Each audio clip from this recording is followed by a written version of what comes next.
Nós vamos assistir hoje uma conferência de altíssimo nível, na área de lógica e teoria. E é um prazer muito imenso receber a ilustre professora Mirna aqui no Instituto de Matemática. Seja muito bem-vindo. É um prazer. O Instituto de Matemática lhe agradece a priori pela sua boa vontade e de nos dar o prazer de assistir uma conferência de tão boa qualidade. Diga aí. Muito obrigada. Thank you. Well, thank you very much for all of those undeserved compliments, which I hope to justify a little bit during my talk. It's a great pleasure to be here. It's an unexpected pleasure to see all these students, and I will be talking about mathematics. I'll be also talking about other things.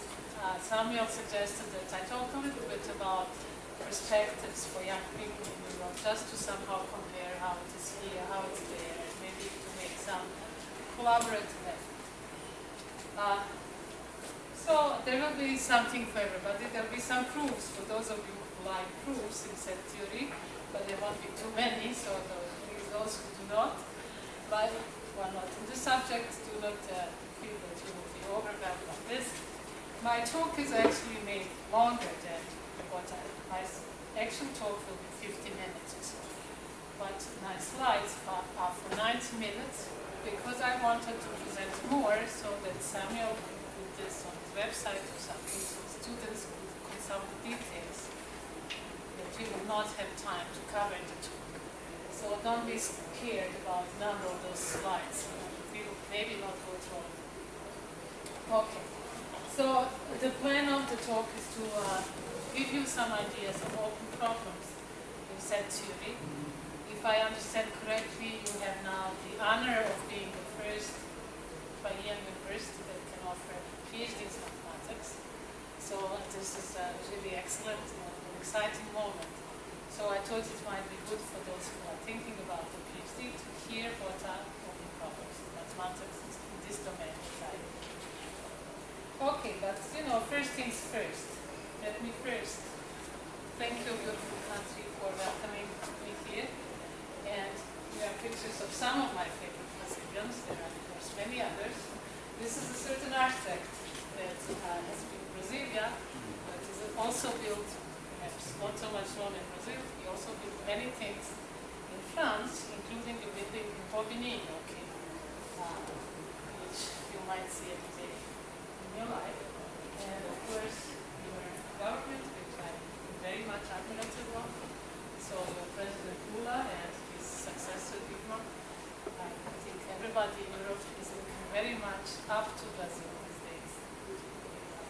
Very happy to see all the positive things that are happening in the economy and so forth. And he is the picture of Gilberto Gil, whom I had the honor of listening to in person in one of his concerts in Nice some years ago. It was unforgettable. He's right here from Salvador. Okay, so I want to talk now to the students who are thinking about taking up a PhD project. So when you take a PhD project, you have many directions you can take. One direction is you can just listen to what your advisor tells you. This is usually not a bad idea, but it's not the best idea, because I think you should somehow choose a little bit, not just take the first thing that is going out to you. So it's a good idea to look around a little bit, possibly with the advisor, ask a few questions, and then decide what to do. So you might ask some philosophical questions first, like what is a good taste when you want to do mathematics? Why do you choose a certain problem? So everybody has their own opinions, and of course I can only tell you my opinion. My opinion is that an interesting mathematical problem should have several elements. First, it should be well motivated. So just because somebody told me this is an interesting problem, this is not a motivation. To work on a problem, one should actually find some mathematical motivation coming from more than one source, idea. And I think that mathematics is very much the basis of many things. Our domain is in foundations of mathematics. So I think we should also be working on things that have some philosophical significance in the context of foundations of mathematics, of course. And also some aesthetic significance. So I don't think one should be producing theorems which are unreadable, and these statements nobody but the author could understand. So you should be working on a problem, we should all be working on a problem that is interesting to the mathematical community. So that's what I listed as the next thing. It should have an interest beyond an immediate circle of followers. You know, if it is just you and two friends around the world who are interested in this subject, it's bad news. It is not ideal. And finally, one has to admit mathematics is a bit on sport. So you don't want to be working on a theorem that your first door neighbor can solve in 5 minutes. You know, there is a little bit of competition. You want to feel good after you have done your theorem. So that's basically the things that one should do. So with this in mind, we shall discuss 3 groups of problems. You know, I will be talking about set theory. There are many groups of problems in set theory. I don't want to talk about one open problem, but about areas that are interesting in set theory. And there are many that one can choose to discuss. And I chose 3 large areas. Probably we won't have time to go into all 3 of them. I chose them for my personal taste. I had something to say about them. But there are some interesting open questions, main open questions in set theory that will be mentioned, and some smaller questions also, which is a good thing. When one looks for a problem, one shouldn't look just with one question, but somehow at the body of research. So I'll try to represent some that interest me. So since we are in set theory, I think we should start by reminding ourselves what is set theory all about, why we're doing this subject. So first, set theory has both mathematical and foundational aspects. It was discovered as part of mathematics. Cantor discovered it in 1878 about, and he was not at all interested in foundations of mathematics. He was working on trigonometric series. That was analysis, very nice classical analysis. He was looking at the convergence of certain series that defined a set of uniqueness. But then, because of the Hilbert program, which was the program at that time in mathematics was very optimistic at that time, and people had a lot of success axiomatizing various parts of mathematics. Hilbert, for example, gave a complete list of axioms for geometry, including those axioms of Euclidean geometry. And, you know, that was the feeling that we actually can axiomatize mathematics. So this Hilbert program was born out of that, and set theory was taken by Hilbert himself as a way to formalize mathematics, because everything, or almost everything, certainly what people were looking at the time, can be represented as a set. And so what's also interesting about set theory is that these 2 things, the foundational and the mathematical aspects, meet very often. I find this very fascinating. So, as I said, Cantor's set theory was regarded by Hilbert as a way to obtain a consistent and complete foundation of mathematics. There were certain other requirements. There were 5 requirements. These were the first 2 requirements of the Hilbert program. Okay, well, this was a very nice time, optimistic. Everybody thinks that we can solve everything. You know, 19th century. Belief in science and progress. Things changed a little bit in the 20th century. So the first thing about set theory, that some paradoxes started appearing at the end of the 19th century due to Russell and Cantor. For example, everybody knows the Russell's paradox, which shows that you cannot have the set of all sets. So to resolve these problems, it was necessary to have proper foundations of set theory itself. Forget mathematics, just set theory. And it took some time. So the system that we use now is, which was a Mellor Frankel, approximately 1920s. It took some time to formulate. The C here is not the man, it's the choice. So so we use the Zermelo-Fraenkel axioms with choice, is the usual formalization of mathematics in set theory. Set theory, I want to say. There are others, but this one has shown to be, I think, most robust and most useful in mathematics. Some were proposed also by Hilbert, by other people, Bernays. Okay, so this is what happened in the 1930s. Was kind of a shock bomb. It turns out the Hilbert program cannot work as given. So Gödel proved a series of theorems, including two incompleteness theorems, which imply that if ZFC is consistent, this means it has a realization, it has a model. Then it's not complete. Complete means that it can answer every question that's asked. So every sentence that can be formulated in the language of ZFC is either true or false, as provable as ZFC. That was the idea of completeness that Hilbert wanted. But Gödel proved that you cannot have this for ZFC, and moreover he proved is that you cannot have this for anything reasonable at all. So if you have a recursive list of axioms, it can be infinite, just recursively enumerable. And these axioms apply to piano arithmetics, so you want to be able to do reduction. Your axioms will give you a system which has exactly this property. If it's consistent, then it's not complete. So things look really bad there from that point of view, right?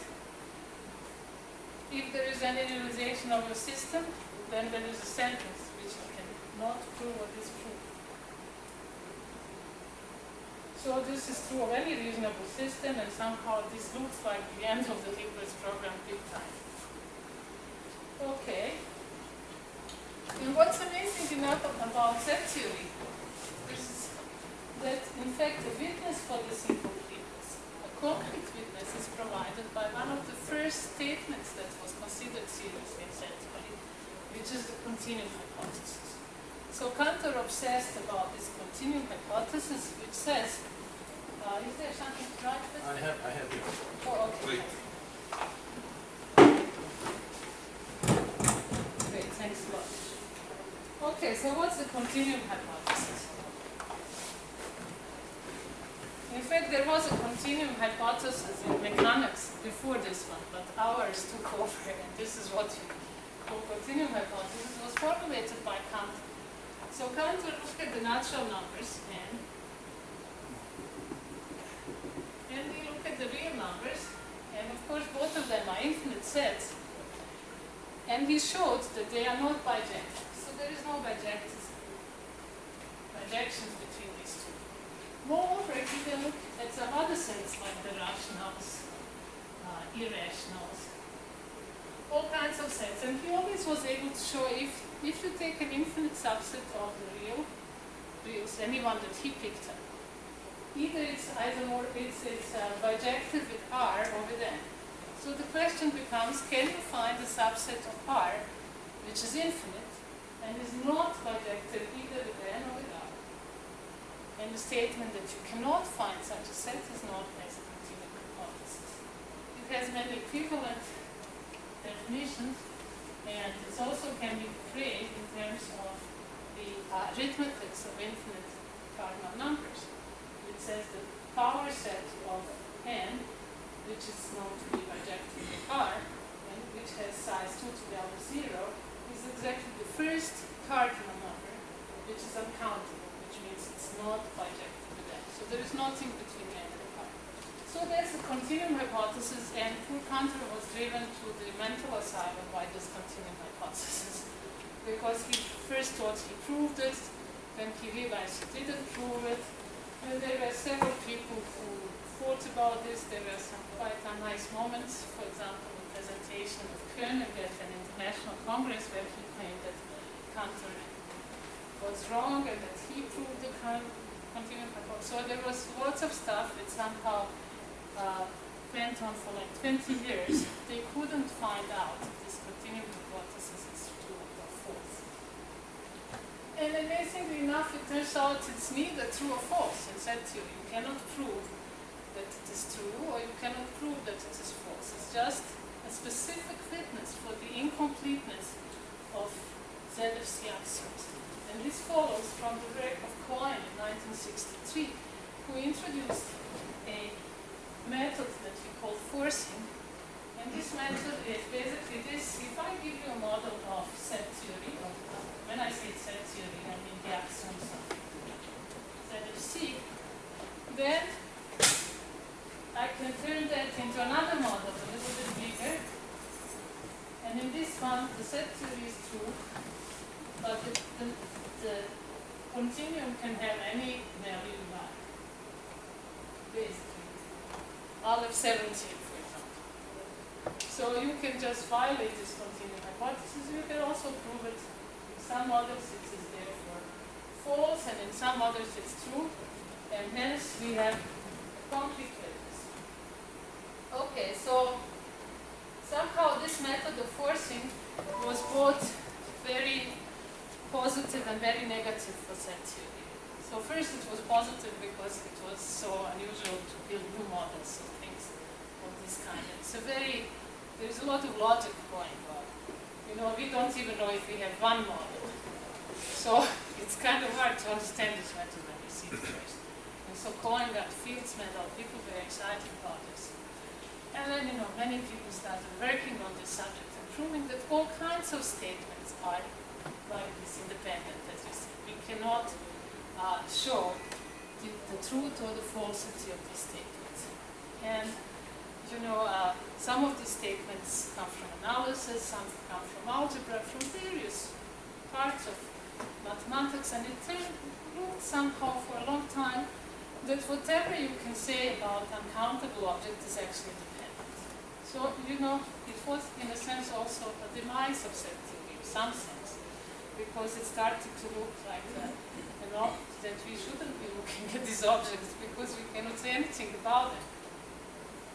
Well, of course, this is not at all the case, and the independence results are very interesting, and I want today to talk to you about some recent work which indicates that, you know, maybe the truth is not quite as bad as it looks. So what do I mean by this? So I'll make a picture here. This is our universe of set theory. So the universe of set theory is called V. And it's cumulative hierarchy. You start with the empty set. You then take all the subsets of the empty set that gives you V1. This was V0. You keep going. At the limit stages, you take the union. Okay. So this is the universe of set theory. And in this universe, there are some distinguished objects. These distinguished objects are the ordinals. So the ordinals, the first ordinals are 0, 1, 2, etc. 3, omega, omega plus 1. And some of these ordinals are cardinals.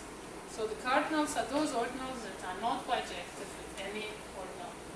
So for example, these first few are cardinals, and this one is the cardinal. This one is not the cardinal because it's bijective with omega. The next one is omega 1. And as I just said, many statements about omega 1 are proved to be independent of set theory. For example, the statement, you take a Boolean algebra that has a countable chain condition, so all the anti-chains are countable. Take that Boolean algebra, the class of Boolean algebras, and ask yourself, is this property productive? So when we take two such things, do we still have the property that the product is CCC? Totally naive looking question, but that question is actually dependent of set theory. Or for example, the existence of a submeasure algebra, Harem algebra, that is not a measure algebra, is also independent. Existence of a Sussman tree, now I'm talking about objects that maybe not everybody has heard about. Okay, but these are set theoretic combinatorial objects of omega 1. Very simple to define. Okay, so this looks like here we can do lots of stuff. How about omega 2? Well, actually, we have much fewer techniques about omega 2 than we have about omega 1. And we might get into this in the third part of the talk. But somehow the common belief is it should be the same thing. Okay, we should still have lots of independence. And then there should be no news on omega 3 and whatever. And then we keep going. So the next cardinal, when we have gone through all the omega n's, so they reach a successor which is the omega omega. Or we call it aleph omega. So it's the limit of these things. Well, can we do whatever we like in those situations?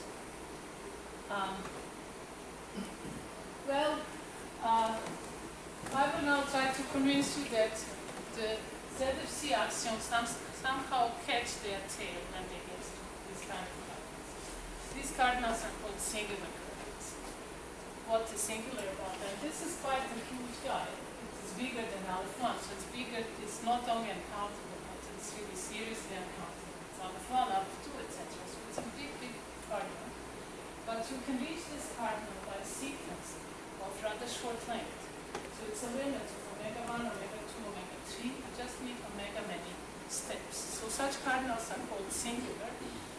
Their coffinality is the smaller size of the number of steps you need to reach them in a limit. And the coffinality is smaller than their size. And it turns out that ZFC actually has much less independence when it comes to such cardinals. It somehow catches its tail. Some things are just provable in ZFC about such cardinals. And this is quite an amazing effect.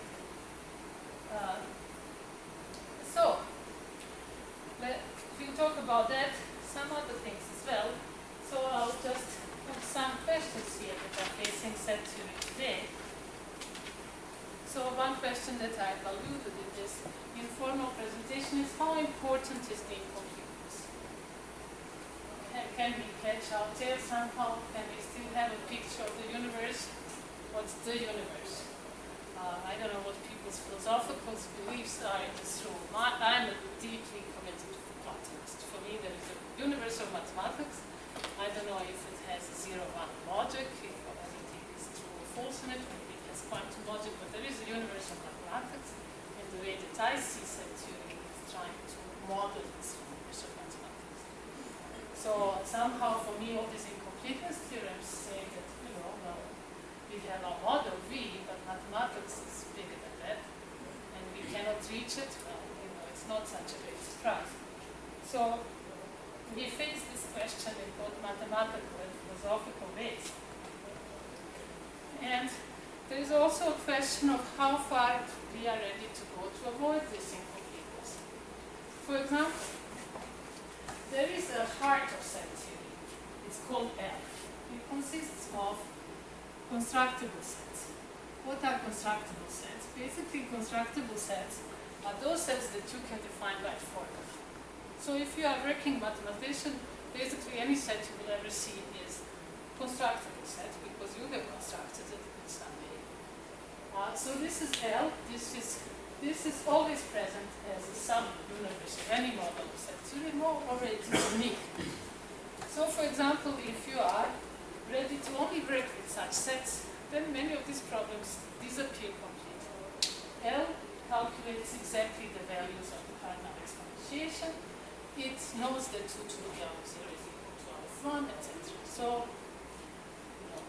this is quite a strong requirement to work only with these sets, but this is a possibility. There are finer theorems about this. For example, there is a lovely theorem of Jensen, which says that if your universe V is not too far from L, then somehow in your V, things are pretty close to what they were in L. This is called Jensen's covering lemma, and what this covering lemma says is that a certain statement called singular cardinal hypothesis, which I will give you as a definition of, it's some sort of cardinal arithmetic statement about singular cardinals, is true if in V we don't have a very strong witness that V is far from L. What do I mean by strong witness? There are some objects called large cardinals. Costa talked yesterday, gave a very, very nice presentation. And this kind of the smallest large cardinal which cannot possibly exist in L is called zero shell. And this zero sharp is kind of concrete witness that your universe is certainly not equal to 1, because it gives, in terms of Costa's stochastic, it gives an elementary mapping from L to L, which if V and M are equal to each other cannot exist. So the theorem of Jensen says that if you don't have this zero sharp in V, then the strong cardinal hypothesis, the singular cardinal hypothesis, is true. So somehow, now, this little version of cardinal arithmetic is not true, but then when we get to singular cardinals like our formula, we catch up with it. That's what it says. So are we happy to live without large cardinals? Probably not. So theorists are not. But you know that one thing about large cardinals, we know that we cannot prove their existence in ZFC, that's why they call large, for example. Maybe not quite called large, but one of the reasons they call large. But we might, once have genius who's going to show that there are no others. And very suspicious that this will happen, but maybe the truth is that there are no large cardinals. This brings us to the next concern. What are good axioms? What do you want to assume as axioms? Do you want to assume that V is equal to L? Do you want to assume something less, that V is not equal to L, but there is no zero sharp? Or you want to assume that there are all kinds of large cardinals up to all the huge and all the rank to rank that Kostas was mentioning yesterday? Where do you want to sit? And do the good axioms answer the continuum hypothesis, for example? And I think one question that we have to ask all the time, how relevant are we to mathematics? So I think we shouldn't be inventing axioms that are not of use in mathematics. And equally, we shouldn't hesitate to adopt axioms. These axioms can be usefully used in mathematics to model things. And one should also remember that maybe the answer is not totally unique. In some areas you model better with one model, and in some other areas you with another model, like in physics. Your quantum phenomena are not modeled in the same way as your big universe. So, and how about our favorite system? Is it good or not? I like ZFC, so I'd like to defend it more in my next few slides. So my first part is going to be a defense of our good old ZFC. So it is about singular cardinals, as I said. And the question is strange and singular the same thing? Somehow the word singular implies that these cardinals have something wrong with them, they drank too much or something. But in fact, it turns out, from the point of view of cardinal arithmetics, that these cardinals are quite nice in a sense. So what's cardinal arithmetics? That we just give you a crash lesson in this. It's easier to learn than the multiplication and addition in primary school, because it's very simple. There are only two operations basically in cardinal arithmetics. Because if you take two cardinals, kappa and lambda, you can multiply them or add them, and the answer is no little ends. It's going to be the bigger one of them. I'm talking now about infinite cardinals. This doesn't work about finite ones. So the addition and multiplication do not really give us much excitement. So the only two operations that really classically defined operations about cardinal numbers is the next. So this is the successor.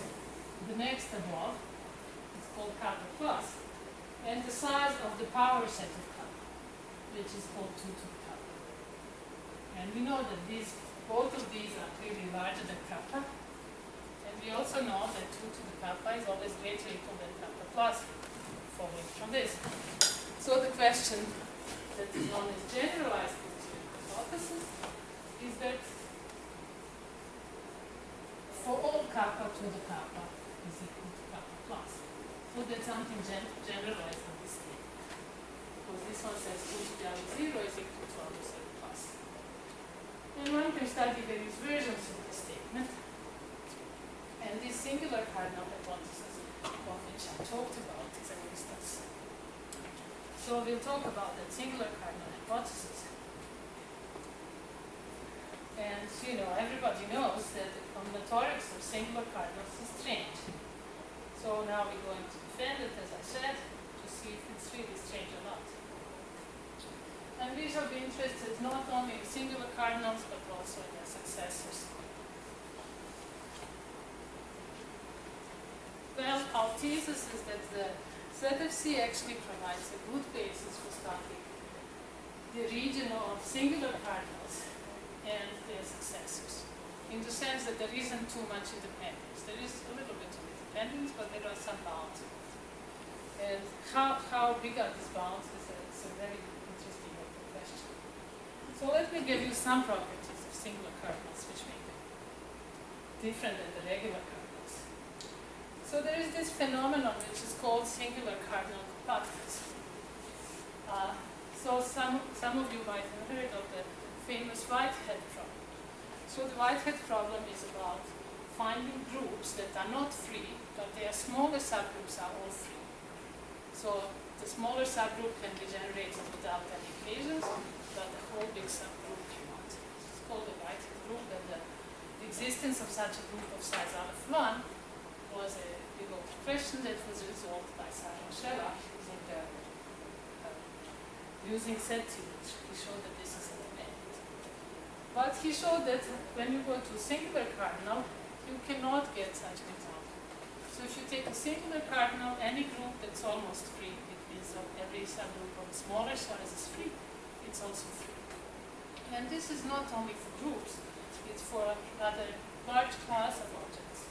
So at singulars, we have this phenomenon, which I think for the students is something that hasn't been completely explored.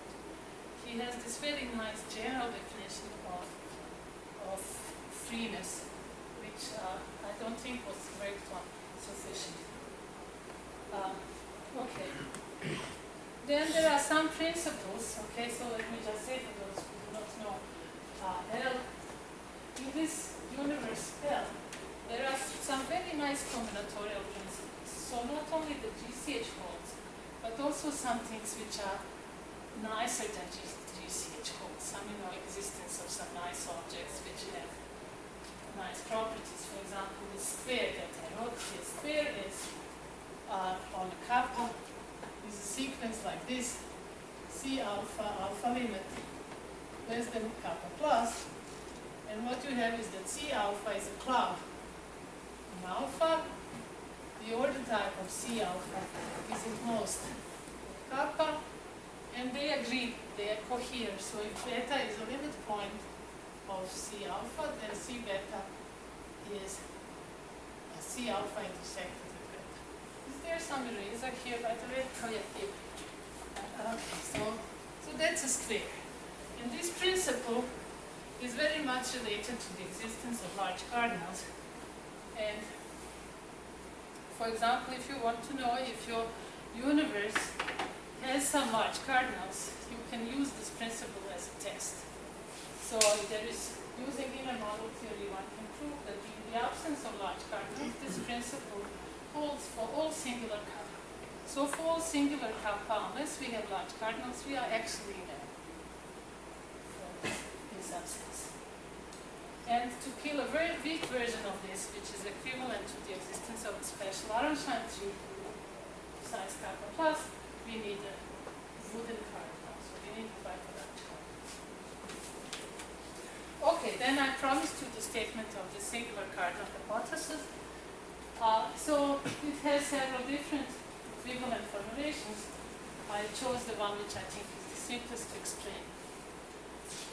The point of the statement is to say that at singular cardinals, the cardinal arithmetic is determined with what happens before.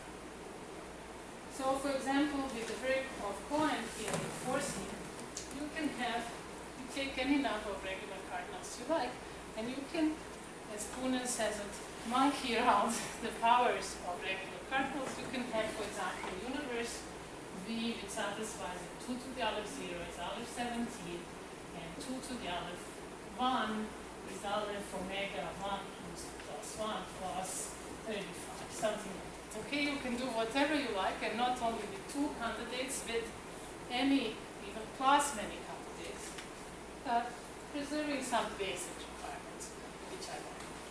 So you can do what you like. But this one says that at singular cardinals, actually what you do depends on what we have done before. So you see here, the value of 2 to the alpha 1 has nothing to do with the value of 2 to the alpha 0. You can change them independently. Now this hypothesis says that if you have, for kappa singular cardinal, that's 2 to the coffinality kappa. Remember, being singular means that coffinality kappa is less than kappa. So this smaller cardinal, 2 to that is less than kappa, then basically you can say how much is 2 to kappa.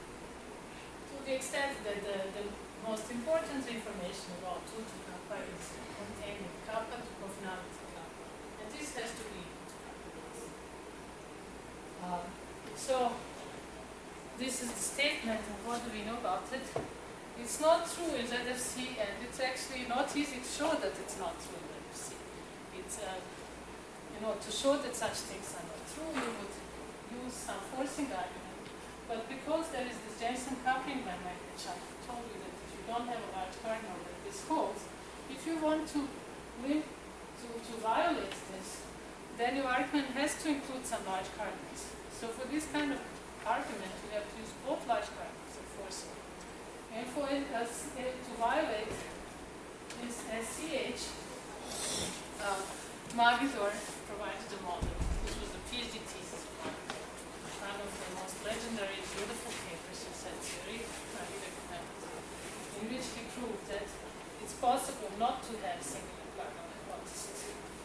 And then in a series of papers, it was worked out what you actually need, and we took this very bold proof that the exact consistency structure of the statement is that you need a measurable cardinal which has Mitchell order to kappa double plus. So I already told you about Jensen's theorem. So SCH holds if there are no large cardinals. And it's also true that if you go above you take something called the supercompact cardinal, another player in Costa's talk yesterday, it turns out that the supercompact cardinal somehow influences the universe above it. So you can say many things above a supercompact cardinal. And one of them is that the universe above a supercompact cardinal satisfies SCH. And what's also interesting that a popular business in set theory is to add an axiom which is obtained by forcing. So these forcing axioms, the most popular one I think is Martin axiom. In analysis, you know about Martin axiom. For set theory, the most popular one is proper forcing axiom. But proper forcing axiom, for example, implies that 2 to the alpha 0 is equal to alpha 2. And these axioms are about alpha 1. So Todorčević and Veličković proved that PFA implies 2 to the alpha 0 equal to alpha 2. And I here gave some stronger axioms M and weaker axioms MRT. And it turns out that all of those imply the singular cardinal hypothesis. It is kind of strange, because they talk about alpha 1, but they imply the singular cardinal hypothesis. It's also not so strange because they are usually obtained by taking a model in which we have a supercompact and collapsing the supercompact. Somehow your alpha 2 becomes supercompact. But it's not known if this is the only way to obtain models of this type. So look at this theorem. I think this is correct. You cannot but be optimistic. Coin can do what he likes with his 2 to the alpha 0s, alpha 1s, whatever. But what we have in this theorem, it says that if we do not do too much wild dancing, it's 2 to the alpha n.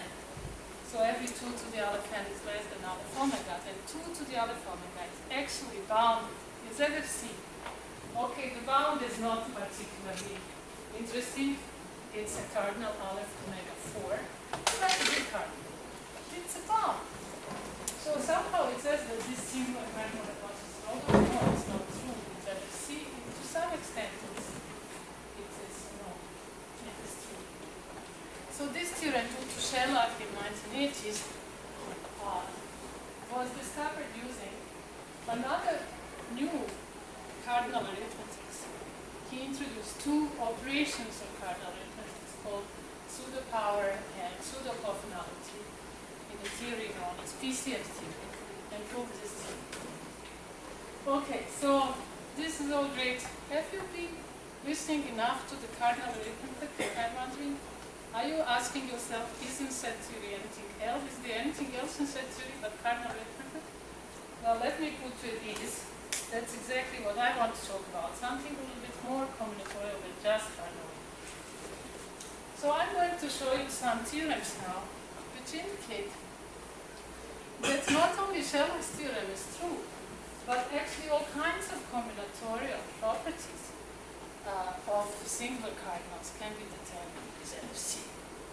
I'm going to talk about this simple property of graphs. Okay, so what's a graph? A graph, an object very useful in everyday life,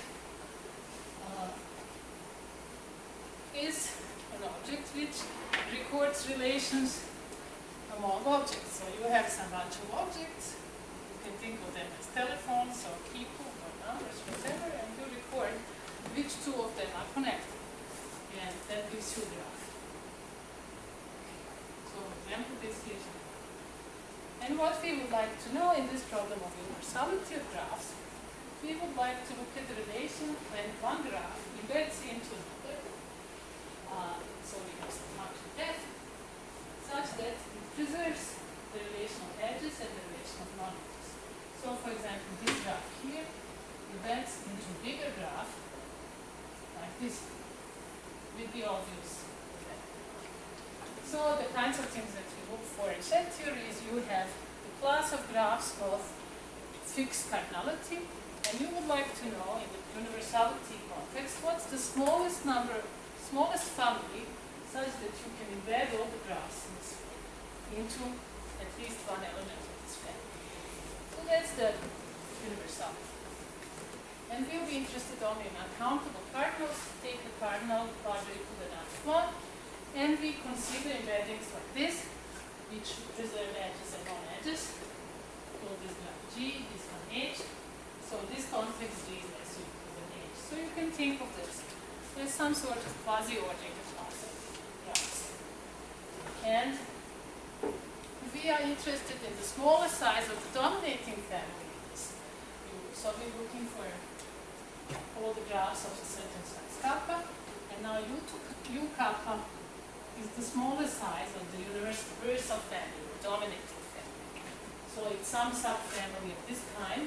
Take a small subfamily has the property that all the graphs of size kappa can embed into at least one of those elements of the universal family. We're looking for the smallest cardinal with the largest losses. And it turns out that this question is not particularly interesting if you have GCH, because by model theory, classical model theory involving saturated and special models, you can show that if GCH holds, then this number is just 1. So there's always one universal graph. Well, now you can start playing around. What happens when you don't have GCH? So let's first look at some results at the first interesting cardinal, the alpha 1, or successor of regular cardinals, which look like alpha. So it turns out that just with coin forcing, you can easily get this number to be as large as possible. So the number of graphs of size kappa up to isomorphisms is 2 to kappa. So this number is at most as big as 2 to kappa and at least as big as 1. So this number here, UK, in the coin models is the biggest possible. Now, it's also consistent to separate these numbers. By U to kappa can be less than 2 to kappa and yet larger than kappa plus. So this was done by Meckler and Sherlock independently in 2 different papers. I'm especially recommending the one by Meckler, very nice paper, in which he actually used CCC forcing to show the consistency of this alpha 1. Now with Sherlock, we have a paper in which we have a more general statement which applies also to other classes, including triangle classes. So now what happens at successors of singulars? I want to show you now that you cannot play this game at a successor of singular. Well, let's see first how far you can play this game. So basically, if you have SCH, your cards are already played for you. The universality number is going to be Ufba. So what I'm talking about, I have this kappa. Kappa is singular. And now I'm looking at graphs in kappa plus. And I want to know the universality. So basically the same argument which says GCH gives you one universal also tells you that if you have SCH, this question will be one universal. So if you want to get consistency results when this number is larger than 1, you better violate SCH, and so therefore you have to take these models, which I told you were somewhat difficult, of Magidor and whatever, and at least that is the starting point. So the first result in this context was obtained by Shella and myself in 2005. We worked for the lambda is here the cofinality of kappa. So we obtained the consistency of the following statement for countable cofinality. And then in very recent work with 5 illustrious authors that have been writing this paper for years, and one of them is a joint point between your and my universities called